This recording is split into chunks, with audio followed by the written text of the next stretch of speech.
शिकार के युग से आधुनिक शहरों तक कुत्ता एक ऐसा जीव है जो कि मानव के साथ चला है। पर इस सहयात्रा में सबसे घातक विरासत जो रही है वो रही है एक बीमारी जिसका नाम है रेबीज। अब रेबीज कोई मेडिकल विफलता नहीं है, बल्कि रेबीज एक प्रशासनिक चुनौती है।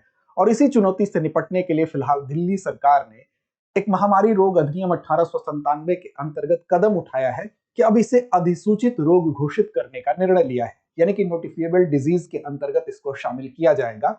अब तक ये 20 राज्य ऐसा कर चुके हैं। अब इसकी नौबत क्यों आई और अधिसूचित रोग के अंतर्गत इसको अगर नोटिफाइड किया जाएगा तो उसका क्या इंपॉर्टेंस होगा और कैसे इसकी निगरानी में मदद होगी, इन सभी पक्षों को समझेंगे। तो चलिए शुरुआत करते हैं, समझते हैं मानव रेबीज को अधिसूचित रोग अगर दिल्ली सरकार ने घोषित करने का निर्णय लिया है तो इसके पीछे का क्या इंपॉर्टेंस है।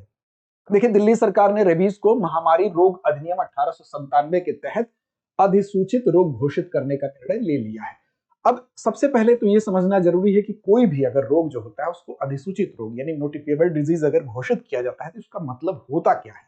देखिए, किसी भी रोग की अगर निगरानी करना संभव है लेकिन उसकी निगरानी हो नहीं पा रही है, जिसकी वजह से उस रोग पर कंट्रोल हम नहीं कर पा रहे हैं, तो ऐसी दशा में अगर कोई रोग गंभीर बनता है या संक्रामक हो रहा है, फैल रहा है ज्यादा से ज्यादा लोगों में या ज्यादा घटनाएं किसी रोग की हो रही हैं, तो उसको नोटिफाइड किया जाता है। नोटिफाइड करने का मतलब ये होता है कि उसकी सूचना अब कानूनन देना अनिवार्य है, यानी उस रोग से पीड़ित कोई भी व्यक्ति है तो उसकी सूचना जो भी वहां पर स्थानीय रूप से जिस भी जगह पर इसकी सूचना है वो स्थानीय जो हेल्थ डिपार्टमेंट है उसको इसकी सूचना देना कानूनन अनिवार्य बना दिया जाता है। यानी उस सूचना के प्रभाव से क्या होगा, उस सूचना के प्रभाव से बीमारी की निगरानी करना संभव होगा और संभावित जो प्रकोप होंगे उस बीमारी के, उन संभावित प्रकोपों के संदर्भ में एक प्रारंभिक चेतावनी के तौर पर हम कह सकते हैं कि सचेत करने के लिए लोगों को जारी किया जा सकता है। तो इसीलिए कानूनी एक ढांचा इसको कैसे मिलता है, तो कानूनी ढांचा महामारी रोग अधिनियम 1897 के तहत मिलता है।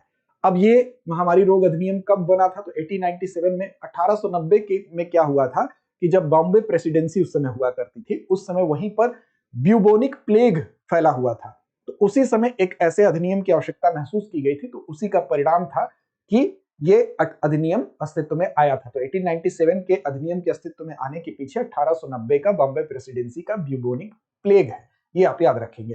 तो ये फिलहाल 1897 का जो आपका महामारी रोग अधिनियम है वो इसको कानूनी ढांचा प्रदान करता है, यानी कि नोटिफिएबल डिजीज के लिए। अब मेडिकल प्रैक्टिशनर्स जितने भी होंगे, जो लोग मेडिकल की प्रैक्टिस कर रहे हैं या डायग्नोस्टिक जो लैब होंगे, उन सारे लोगों को अगर कोई भी अगर ये नोटिफाइड डिजीज घोषित होता है तो इसकी सूचना लोकल हेल्थ डिपार्टमेंट को देना अनिवार्य है कानूनी रूप से। अब यहाँ पर राज्य सरकार के पास इसके निर्धारण का पूरा जिम्मा होता है कि कोई भी रोग जो अधिसूचित रोग है उसकी श्रेणी में आता है कि नहीं आता है, इसका निर्धारण राज्य सरकार करती है। फिलहाल इससे पहले 20 राज्य इस रोग को लेकर, रेबीज को लेकर ऐसा उसको नोटिफिएबल डिजीज के अंतर्गत सम्मिलित कर चुके हैं। WHO अगर वैश्विक लेवल पर देखा जाए तो WHO जो इंटरनेशनल हेल्थ रेगुलेशन 1969 है, उसके तहत विभिन्न देशों को ये आदेश भी देता है कि आप अपने यहाँ इस तरह के रोगों को निगरानी रखने के लिए उस पर इस तरह के कदम उठाएं ताकि उस पर वैश्विक निगरानी भी रखी जा सके और परामर्श भी वैश्विक रूप से दिया जा सके। तो ये है फिलहाल हमारी खबर, इसके विषय में ये प्रमुख बातें थी। तो नोटिफिएबल का मतलब क्या हुआ कि वो बीमारी जिसकी सूचना देना डॉक्टर अस्पताल के लिए कानूनी रूप से मैंडेटरी कर दिया जाए, लीगली मैंडेटरी कर दिया जाए, जैसे डेंगू, टीबी, कोविड-19 ये वो रोग होते हैं। अब बात करते हैं कि अधिसूचित रोग इसको घोषित क्यों किया गया। प्रमुख कारण क्या था कि जो रिपोर्टिंग हो रही थी वो अंडर रिपोर्टिंग थी, यानी कि रिपोर्टिंग ज्यादा नहीं हो पा रही थी और कम रिपोर्टिंग के कारण समय पर इलाज नहीं हो पा रहा था। समय पर इलाज नहीं होने से, डेटा की कमी से जो अधिसूचित रोग के अंतर्गत इसको शामिल करने के लिए यह कदम उठाया जाना अवश्यंभावी हुआ। तो हर संदिग्ध केस अब क्या होगा, दर्ज होगा, जिससे कि डिजीज इस रोग से पीड़ित कोई भी व्यक्ति है तो उसको सर्विलांस करना उसका आसान होगा। अब देखिए, ये जो रोग होता है रेबीज जो होता है, अगर रेबीज की बात करें तो दुनिया में प्रति वर्ष लगभग 59,000 लोग रेबीज से पीड़ित होते हैं। उसमें सबसे ज्यादा संख्या भारत में है जो 20,000 है तकरीबन प्रति वर्ष की संख्या, यानी कि भारत में 1/3 पूरे विश्व में रेबीज से पीड़ित होने वालों का भारत में ही है। ऐसी दशा में अगर ये हम इसके संबंध में इस डिजीज का सर्विलांस अगर हमारा अच्छा होगा तो हम इसका बेहतर निदान कर पाएंगे, क्योंकि इसके इलाज के लिए ऐसा नहीं है कि मेडिकली इसका इलाज संभव नहीं है। अगर हमको प्रारंभिक स्तर पर इसके विषय में जानकारी मिलती है तो पूरी तरह से ये वैक्सीन से कंट्रोल किया जाने वाला रोग है, तो इसका निदान संभव है। इसलिए इसको इस श्रेणी में सम्मिलित करने की जरूरत महसूस की गई। आगे बढ़ेंगे, इसके बारे में बात करेंगे, लेकिन उससे पहले आपको बता दें, दृष्टि आईएएस की तरफ से हम आपके लिए एक बहुत ही विशेष कोर्स लेकर आए हैं और बहुत ही पॉकेट फ्रेंडली। सबसे बड़ी खासियत है इसकी कीमत 24,999 रुपए में। इस कोर्स का नाम है जीएस स्टूडियो फाउंडेशन कोर्स।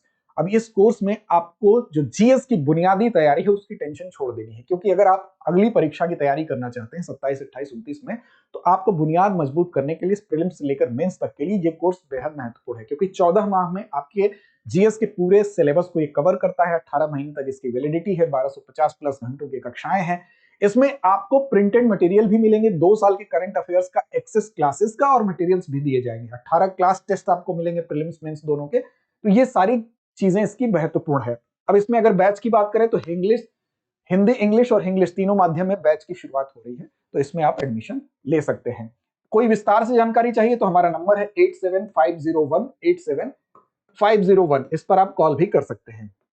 अब देखिए, रेबीज क्यों गंभीर चिंता का विषय है। रेबीज गंभीर चिंता का विषय इसलिए है, सबसे पहले तो इस रोग के बारे में बात करें तो ये एक जूनोटिक बीमारी है। जूनोटिक बीमारी का मतलब क्या होता है? जो जानवरों से मनुष्यों में फैलने वाली बीमारी होती है, और ये एक वायरस के कारण होती है, जो कि जिसको रेबीज वायरस कहते हैं, यानी कि RABV जो वायरस होता है, रेबीज वायरस होता है, उसके कारण ये फैलती है। और फैलने के साथ साथ सबसे इंपॉर्टेंट चीज क्या है कि ये केंद्रीय तंत्रिका तंत्र, यानी कि जो मेन हमारा सेंट्रल नर्वस सिस्टम है, उसको प्रभावित करती है। स्तनधारी जीवों को ये वायरस संक्रमित करता है, जिसमें कि कुत्ता, बिल्ली, इस तरह के जीव आते हैं और उन जीवों से मनुष्यों में फैलता है, चूंकि ये जूनोटिक बीमारी होती है।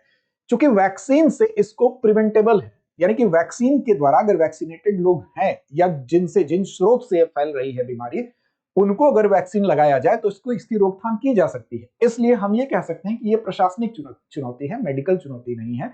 ज्यादा से ज्यादा अगर इस पर हम सर्विलांस रखेंगे तो इसको कंट्रोल कर सकते हैं।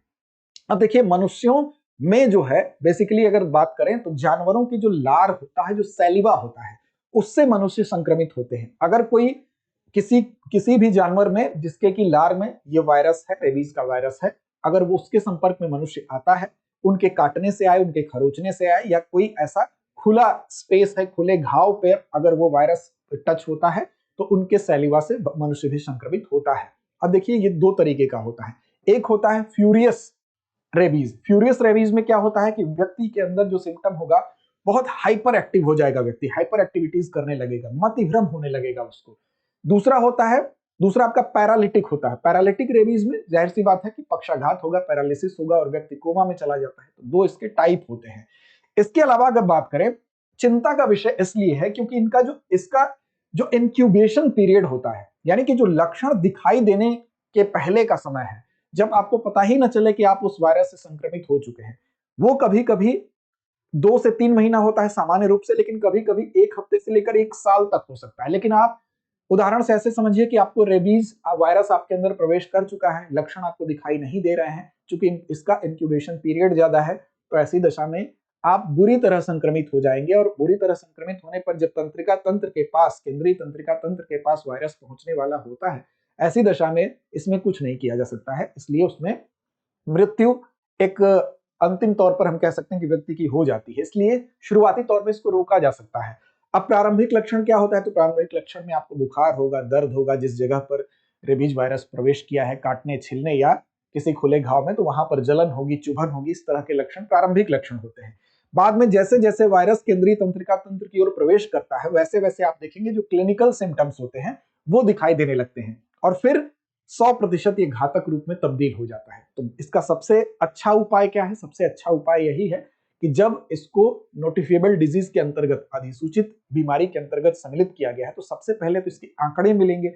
ये पता चलेगा कि कितने लोग जो है डॉग बाइट के कारण या विभिन्न घटनाओं के कारण इस रोग से पीड़ित हो रहे हैं, और शीघ्र उनका निदान किया जा सकेगा। और सबसे बड़ी चीज की जो स्रोत है जिससे ये रोग फैल रहा है, यानी कि अगर किसी कुत्ते के काटने से ये रोग फैल रहा है, तो उनका टीकाकरण प्रारंभिक चरण में सबसे ज्यादा जरूरी है, वो किया जा सकेगा। और साथ साथ इस वायरस की प्रारंभिक तौर पर रोकथाम की जा सकेगी, और किसी को होता है तो उसमें उसको शीघ्र उसका वैक्सीनेशन करके उस मनुष्य को भी सुरक्षित किया जा सकता है। तो ये फिलहाल इसके विषय में बातचीत थी। अब बात करते हैं अभ्यास प्रश्न के विषय में। इसकी जिम्मेदारी आप पर जवाब देने की।